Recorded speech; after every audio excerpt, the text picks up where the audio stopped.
If you click on the program link here, jumps you into this screen, and this screen is, and this is all part of the Oscar software, which requires a configuration setting in your installation. You have a summary screen of your capacity within the agency. So here we can see that the person who's logged in here has access to these 3 programs. So you've got privileges in these 3 programs, and that's one of the levels of privacy modeling in this architecture, is that you can only see records from clients in your caseloads. So in a large agency like City Council, where you've got 700 beds, it wouldn't make sense for you to look at somebody on the 3rd floor if you work on the 1st floor. So you're able to separate that out. So imagine running a small hospital or nursing home here, where you might have people on the 1st floor, you might have privileges on the 1st, 2nd, and 3rd floor, but not the 4th and 5th floor. You click on New Client. The first thing that the system does is it searches through the database to see if that client already exists, and it searches locally. So I'm searching for Mick Jagger, and Mick Jagger appears in my database already, but also in a whole bunch of sites across the community. And so now we know that there's records both here locally and in the community for Mick Jagger. So if not, if this is the new Mick Jagger, the date of birth is different, it's a different person, I can click on New Client, and then I start filling out the intake form. So this intake form is fully editable. There's actually, we outsourced parts of this with one of the Oscar developers.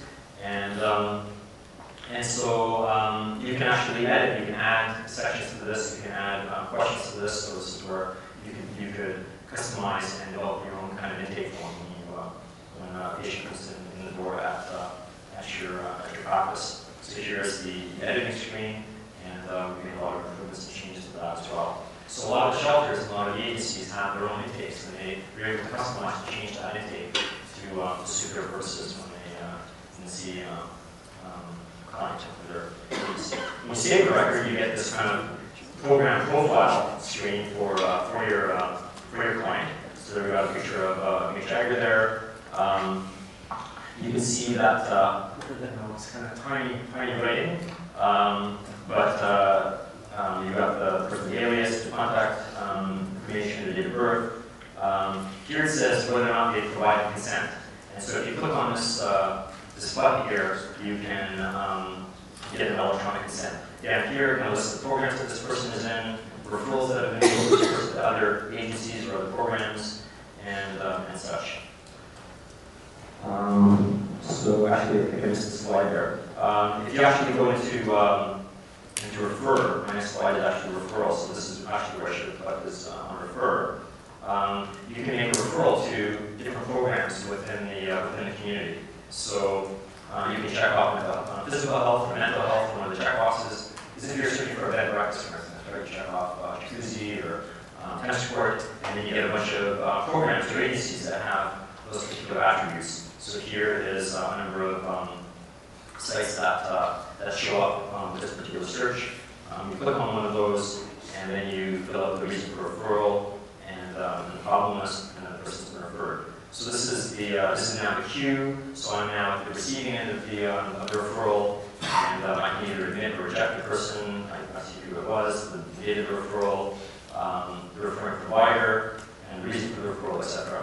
So this is now kind of queue management, and so you might have like 20 or 30 people lined up in your queue, sorted by referral date, and then you can always contact the referring provider, and if it's an internal client, you can even click on E and you'll look at the encounter, the progress notes for that client. So permissions and discharges, you can now roll back to that intake form. You're required to declare that person's residential status, so if this person's homeless or living in private market housing or living in community shelter, and then you can also admit them to one of the service programs. So everybody's either in a residential site, which might be your shelter program, which is a bed program, or in housing somewhere, and then you can refer them to kind of a service. So that might be your clinic or your social worker. And then you can also discharge them in the discharge screen, for instance. So you can discharge them back to the community, and then fill out reasons why you're discharging them. Here you can assign somebody to a bed or to a room. So if you're using this to go in your nursing home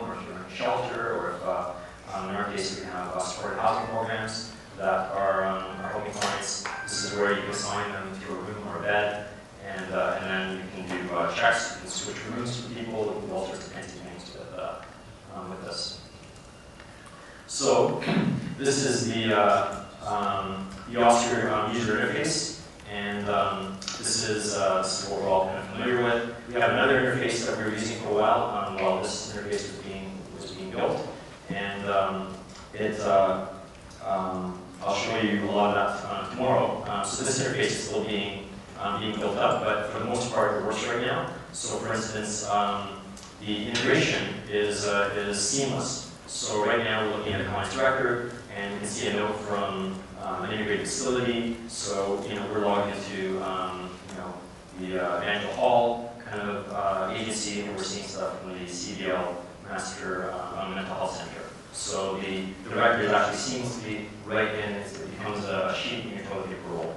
That's the progress note. Similarly, the current issues are updated over here, so you're able to see what the current issues are, medications and preventions, and I'll show you that.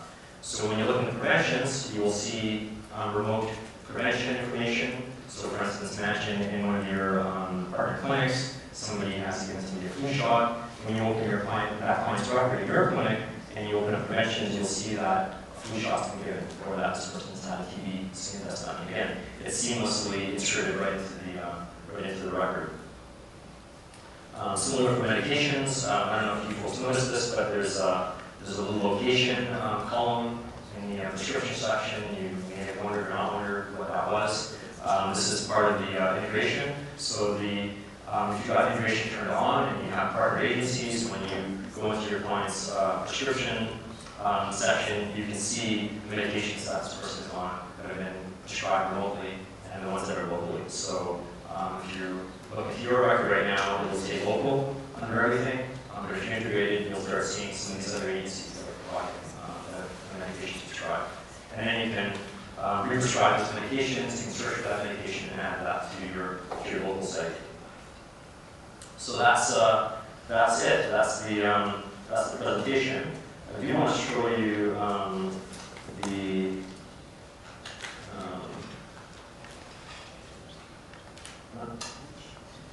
program. Just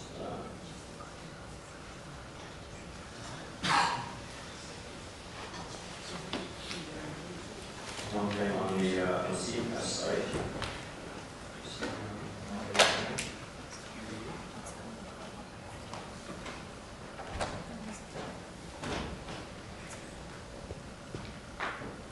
I click on population report. So this is live in Toronto as of 5:36 p.m. Today. We had 2,900 people stayed at CPS in the past year. This is the number of people using the shelter in different intensities. People with number 22 people died in the past year at CPS. 11 people with HIV/AIDS there right now.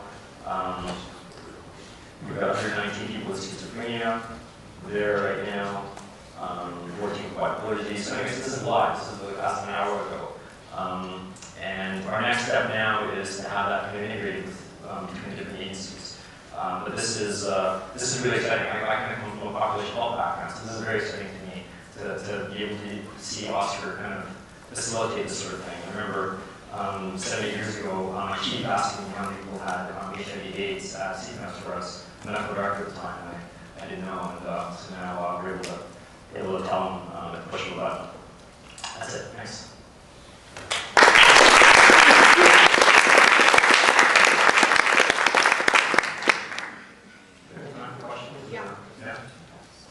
Yeah.